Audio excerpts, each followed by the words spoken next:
Today we're going to look at a verse in 1 Corinthians chapter 12. And this is a relationship verse. And so what the Apostle Paul is talking about in 1 Corinthians 12 is how the body, the church, has many members, but yet it's one body. And notice in this language what he's talking about. He's talking about there being many members, being one. He's talking about relationship. This is fundamentally what the church is about. We have many members in relationship that creates one functioning body. This is the same thing that we see as depicted in marriage, it being the two becoming one. So the two is the many, becomes one in mind. Elsewhere, we're told to have the same mind, be of one mind, one faith. It's all about this union and unity. You and I in union with one another because we are in union with God. So the Apostle Paul gives us some very practical or gives us insight into relationship when he's discussing the one body but many members. So in 1 Corinthians chapter 12, we're going to look at specifically verse 23. Now leading up to that, he's talking about this. He says in verse 20, now indeed you are many members, yet one body. And this is that relationship. That's how the many become one, is in relationship. It's not a hierarchical structure because hierarchy destroys relationship.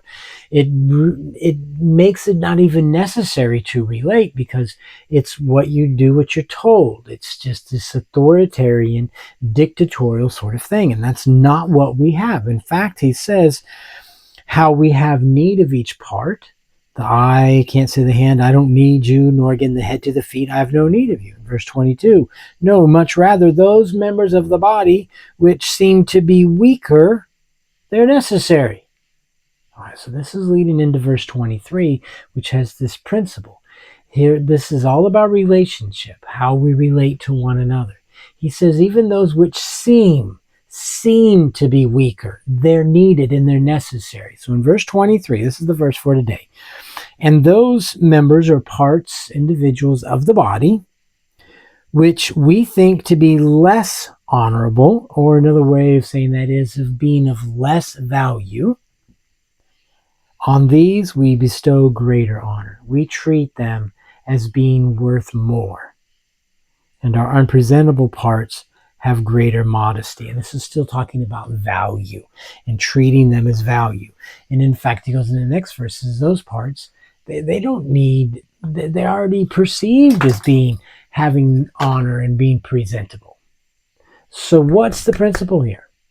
If you think someone is less deserving or is less than you in some way, they're more, it's ignorance, things they don't know, they don't think the way you think, they don't act the way you act, and you think this is less than, they're not as good. He says we give them more honor. We treat them as valuable. That's what this word honor is actually indicating, is value. Now, in a relationship, say it's just two people, if one, you think the other is just missing it, doesn't understand, can't think properly, is deceived or deluded, what do?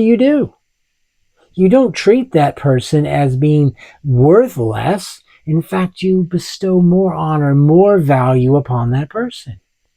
In a marriage, let's say the husband thinks the wife she's emotional, she doesn't think logically, I can't understand her, and can treat her too easily as if something's wrong.